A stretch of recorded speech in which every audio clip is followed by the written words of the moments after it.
നമസ്കാരം സുഹൃത്തുക്കളെ. Tarot love energies 2.0 എന്ന നമ്മുടെ രണ്ടാമത്തെ ചാനലിലേക്ക് എല്ലാ മാന്യ പ്രേക്ഷകരെയും സന്തോഷപൂർവ്വം സ്വാഗതം ചെയ്തുകൊള്ളുന്നു. പേഴ്സണൽ റീഡിംഗ് താല്പര്യമുള്ളവർക്ക് എന്റെ വാട്സ്ആപ്പ് നമ്പർ ഞാൻ ഡിസ്ക്രിപ്ഷൻ ബോക്സിൽ കൊടുത്തിട്ടുണ്ട്. വാട്സ്ആപ്പിൽ മെസ്സേജ് ചെയ്തു കഴിഞ്ഞാൽ പേഴ്സണൽ റീഡിംഗിന്റെ വിശദാംശങ്ങളും മറ്റ് കാര്യങ്ങളും അവിടെ ലഭിക്കുന്നതാണ്. ചാനൽ ആദ്യമായിട്ടാണ് കാണുന്നതെങ്കിൽ ദയവായി ഒന്ന് സബ്സ്ക്രൈബ് ചെയ്യുക. വായന ഇഷ്ടപ്പെട്ടു കഴിഞ്ഞാൽ ലൈക്ക് ചെയ്യാനും ഷെയർ ചെയ്യാനും നിങ്ങളുടെ വിലയേറിയ അഭിപ്രായങ്ങൾ കമന്റ് ബോക്സിലൂടെ രേഖപ്പെടുത്തുവാനും മറക്കരുത്. നമ്മുടെ യൂട്യൂബിന്റെ അപ്ഡേഷൻ ആയിട്ടുള്ള ഹൈപ്പ് എന്ന് പറയുന്ന ഓപ്ഷൻ ഒന്ന് ക്ലിക്ക് ചെയ്ത് നമ്മുടെ ചാനൽ പരമാവധി പ്രോത്സാഹിപ്പിക്കുക. അപ്പോൾ ഒട്ടും വൈകിക്കാതെ തന്നെ നമുക്ക് ഇന്നത്തെ തലക്കെട്ടിലേക്ക് ഒന്ന് എത്തി നോക്കാം. നിങ്ങളുടെ നിശബ്ദതയുടെ നിഗൂഢതയിൽ ഈ വ്യക്തി നിങ്ങൾക്ക് മുന്നിൽ ഞെരിഞ്ഞമർന്നുകൊണ്ടിരിക്കുന്നു. അതെ, ഈ ഒരു വായനയാണ് നമ്മൾ ഇന്ന് ചെയ്യാനായിട്ട് പോകുന്നത്. തീർച്ചയായിട്ടും വളരെ പോസിറ്റീവായിട്ടും ദൃഢമായ മനസ്സോടു കൂടിയും ലക്ഷ്യബോധത്തോടു കൂടിയും പ്രപഞ്ചശക്തിയിൽ പരിപൂർണമായി വിശ്വസിച്ചുകൊണ്ട് ഈ വായന തുടക്കം മുതൽ അവസാനം വരെയും കാണുവാനായി ശ്രമിക്കുക. ഇന്നത്തെ വായനയിൽ നമുക്ക് ഏറ്റവും കൂടുതൽ ലഭിച്ചിട്ടുള്ളത് ഈ വ്യക്തിയുടെ ഹൃദയത്തിന്റെ ഇപ്പോഴും അണഞ്ഞു പോകാത്ത തീക്കനൽ തന്നെയാണ്.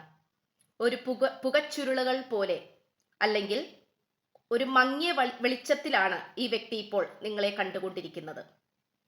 കാരണം അതിവ്യക്തമായും സ്പഷ്ടമായും ഈ വ്യക്തിക്ക് നിങ്ങളുമായിട്ടുള്ള ഈ ഒരു പ്രണയബന്ധത്തെ നോക്കിക്കാണുവാൻ സാധിക്കുന്നില്ല. കുറെ കാര്യങ്ങൾ ഇവിടെ ചുരുളഴിയാതെ കിടക്കുന്നുണ്ട്. നിഗൂഢതകളും മറ്റു പല കാര്യങ്ങളും മറഞ്ഞു കിടക്കുന്ന സാഹചര്യത്തിലാണ് ഇന്നത്തെ വായനയിൽ നമുക്ക് ലഭ്യമാകുന്ന ഊർജങ്ങൾ എന്ന് പറയുന്നത്.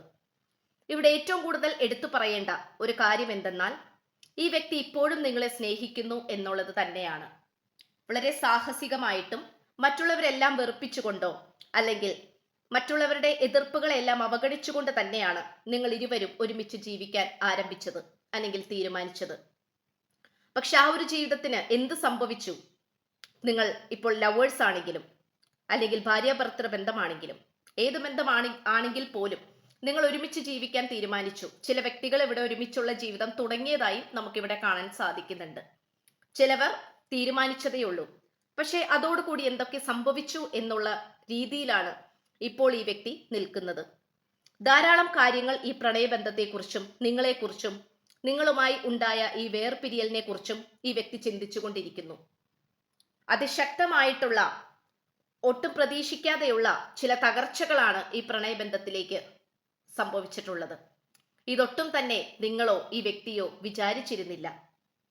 തീർച്ചയായിട്ടും നമുക്കിവിടെ കാണാൻ കഴിയുന്നത് നിങ്ങളുടെ സ്നേഹത്തെയും ക്ഷമയെയുമാണ് ഈ വ്യക്തി ഇപ്പോഴും നോക്കിക്കൊണ്ടിരിക്കുന്നത്. നിങ്ങളെന്ന് പറയുന്നത് ഈ വ്യക്തിയെ സംബന്ധിച്ചിടത്തോളം മുന്നോട്ട് പോകാനുള്ള ഒരു സന്തോഷവും പ്രതീക്ഷയും ഇന്ധനം കൂടിയാണ്. നിങ്ങൾ ഒരിക്കലും മാറ്റി വെച്ചുകൊണ്ട് ഈ വ്യക്തിക്ക് മറ്റൊരു ജീവിതത്തിലേക്കോ സമാധാനപരമായിട്ടുള്ള ഒരു ജീവിതാന്തരീക്ഷത്തിലേക്കോ പോകുവാൻ സാധിക്കുന്നതല്ല.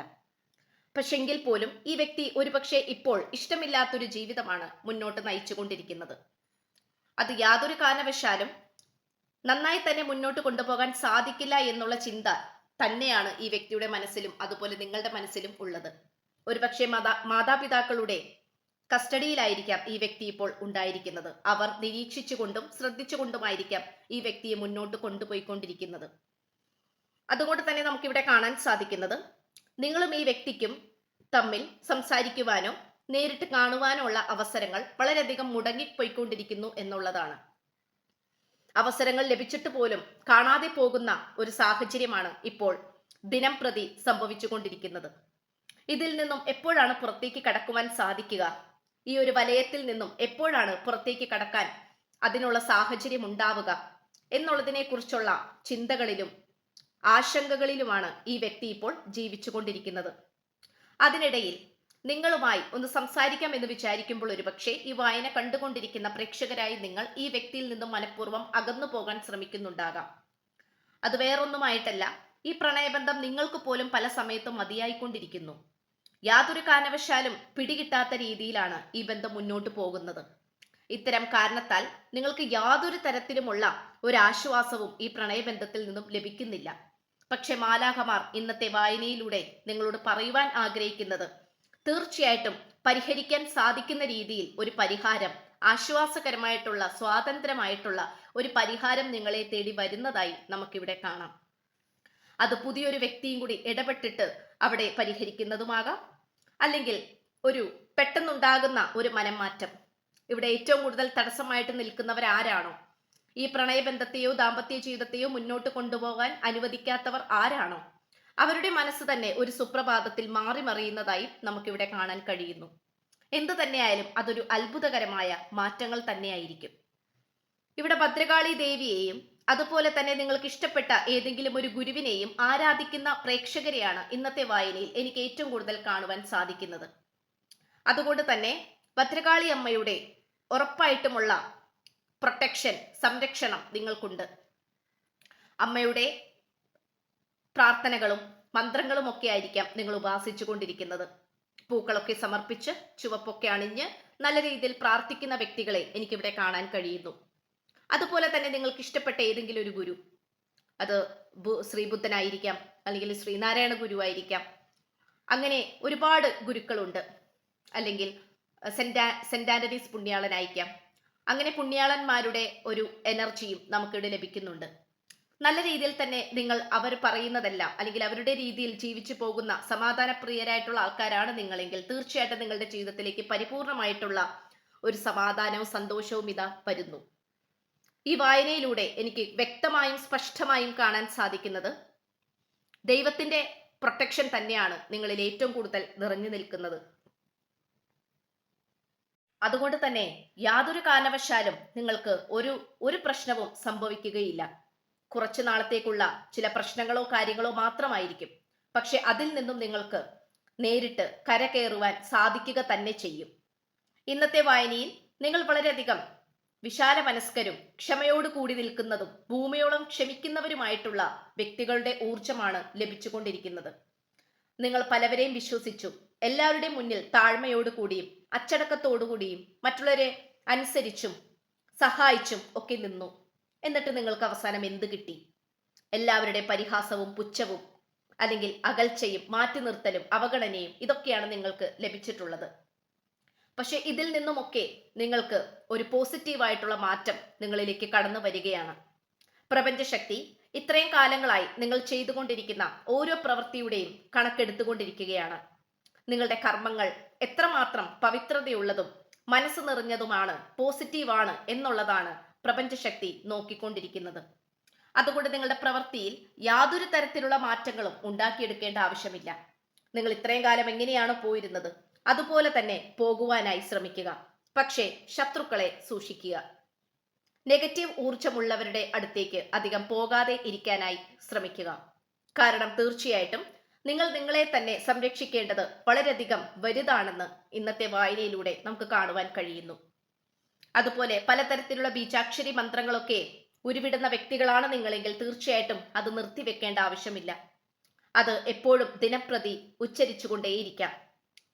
അത് ഉച്ചരിക്കുന്ന സമയവും ദൈർഘ്യവും അതുപോലെ എണ്ണവും കൂട്ടാനായിട്ട് ശ്രമിക്കുക.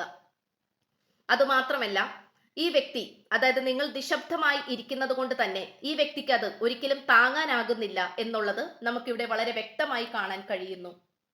ഇപ്പോൾ വളരെയധികം സന്യാസ ജീവിതത്തിലൂടെയാണ് ഈ വ്യക്തി ഇപ്പോൾ കടന്നുപോയിക്കൊണ്ടിരിക്കുന്നത്. സന്യാസിയായി ജീവിക്കുവാനും ഒരാളുടെ താങ്ങും തണലും സ്നേഹവും ഇല്ലാതെ മുന്നോട്ട് പോകാനും യാതൊരു തരത്തിലുള്ള താല്പര്യവും എനിക്കില്ല എന്നുള്ള മനോഭാവത്തിലാണ് ഈ പേഴ്സൺ ഇപ്പോൾ എത്തി നിൽക്കുന്നത്. ആദ്യമൊക്കെ നിങ്ങളെക്കാൾ കൂടുതൽ പ്രാധാന്യം മറ്റു പലവർക്കും കൊടുത്തിരുന്നു എന്നുള്ളത് സത്യസന്ധമായ കാര്യമാണ്. പക്ഷേ അപ്പോഴൊക്കെ നിങ്ങൾ ഈ വ്യക്തിയുടെ പുറകെ പോകുമായിരുന്നു, യാചിക്കുമായിരുന്നു, അപേക്ഷിക്കുമായിരുന്നു. അതൊന്നും തന്നെ കണക്കിലെടുക്കാതെ ഈ വ്യക്തി മറ്റുള്ളവർക്ക് വേണ്ടി മുന്നോട്ട് പോയി, മറ്റുള്ളവരുടെ ഇഷ്ടത്തിനനുസരിച്ച് മുന്നോട്ട് പോയി എന്നുള്ളതാണ്. ഇന്നിപ്പോൾ ഈ വ്യക്തി അത്രയും അധികം ഖേദിക്കുന്നു, വിഷമിക്കുന്നു, ഒറ്റപ്പെടുന്നു. കാരണം അന്ന് കൂടെ ഉണ്ടായിരുന്നവർ പലവരും ഇന്നിപ്പോൾ ഈ വ്യക്തിയുടെ കൂടെയില്ല. ഇപ്പോൾ ഈ വ്യക്തി ഏറ്റവും കൂടുതൽ ആഗ്രഹിക്കുന്നത് നിങ്ങളുടെ സാന്നിധ്യം തന്നെയാണ്. അത് നമുക്ക് പറയാതിരിക്കാൻ സാധിക്കുന്നില്ല.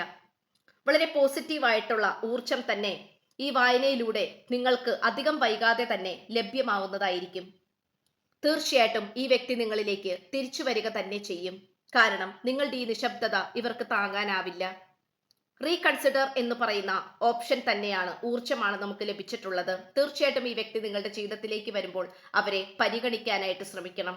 യാതൊരു കാരണവശാലും ഉപേക്ഷിച്ചു കളയരുത്. തീർച്ചയായിട്ടും നിങ്ങൾ നിശബ്ദമായിരിക്കുന്നത് വളരെ ബുദ്ധിപരമായിട്ടുള്ള ഒരു നീക്കം തന്നെയാണ്. ഒരാൾ നിശബ്ദമാകുമ്പോഴും ചെയ്തു കൊടുക്കുന്ന കാര്യങ്ങളും നിൽക്കുമ്പോൾ മാത്രമാണ് എതിരെ നിൽക്കുന്ന വ്യക്തിക്ക് നിങ്ങൾ ചെയ്തത് എത്രമാത്രം പ്രാധാന്യമുള്ളതായിരുന്നു, വിലപ്പെട്ടതായിരുന്നു എന്നുള്ളത് മനസ്സിലാവുകയുള്ളൂ. ഈ വ്യക്തിയെ സംബന്ധിച്ചിടത്തോളം നിങ്ങളുമായിട്ടുള്ള ഈ ഒരു പ്രണയബന്ധം എന്ന് പറയുന്നത് ഏറ്റവും വലിയൊരു ജീവിത പാഠം തന്നെയാണ്. ഈ പാഠത്തിലൂടെ ഈ വ്യക്തി ഒരുപാട് പാഠങ്ങൾ പഠിക്കുന്നു, ഒരുപാട് കാര്യങ്ങൾ മനസ്സിലാക്കുന്നു, എന്താണ് ആത്മാർത്ഥ സ്നേഹം എന്നുള്ള തിരിച്ചറിവിലേക്ക് എത്തിച്ചേരുന്നു എന്നുള്ളതാണ്. ഇവിടെ ആത്മാവിന്റെ ശുദ്ധീകരണവും ആത്മാവിന്റെ വളർച്ചയും നമുക്ക് ഏറ്റവും കൂടുതൽ കാണാൻ കഴിയുന്നത് നിങ്ങളിലാണ്. അതുപോലെ ഈ വ്യക്തിയിലും നിങ്ങൾക്ക് രണ്ടു പേർക്കും നിങ്ങളുടെ ആത്മാവ് ശുദ്ധീകരിക്കുവാനും പുതുക്കുവാനും മുന്നോട്ട് പോകാൻ ഏറ്റവും കൂടുതൽ സഹായകമായിട്ടുള്ള ഒരു പ്രണയബന്ധം തന്നെയാണ് നിങ്ങളുടെ രണ്ടുപേരുടേതും. വളരെയധികം ആത്മീയ തലം ഉയർന്നു നിൽക്കുന്ന ഒരു ബന്ധം കൂടിയാണ്. നമുക്ക് 3 പ്രണയ സന്ദേശങ്ങൾ നോക്കാം. നിന്റെ സ്നേഹം അനുഭവിക്കാൻ അർഹതയുള്ള വ്യക്തിയാണോ ഞാൻ? അതെ, നീ എന്നെ വിട്ടു പോകരുത്. നീ എന്റെ മനസ്സിൽ അത്രമേൽ പതിഞ്ഞു പോയിട്ടുണ്ട്. ഇതാണ് നമുക്ക് പ്രണയ സന്ദേശമായി ഈ വ്യക്തിയിൽ നിന്നും നിങ്ങളിലേക്ക് ലഭിച്ചിട്ടുള്ളത്. അപ്പോ ഇന്നത്തെ വായന എല്ലാവർക്കും ഉപകാരപ്രദമാകട്ടെ എന്ന് പ്രാർത്ഥിച്ചുകൊണ്ട് വായന നിർത്തുകയാണ്. ചാനൽ ഇഷ്ടപ്പെട്ടാൽ സബ്സ്ക്രൈബ് ചെയ്യുക, ലൈക്ക് ചെയ്യുക, ഷെയർ ചെയ്യുക, കമന്റ് ചെയ്യുക. അപ്പോൾ പുതിയൊരു അധ്യായത്തിൽ കാണുന്നത് വരേക്കും എല്ലാ മാന്യ പ്രേക്ഷകർക്കും എന്റെ വിനീതമായ നന്ദി, നമസ്കാരം. God bless you.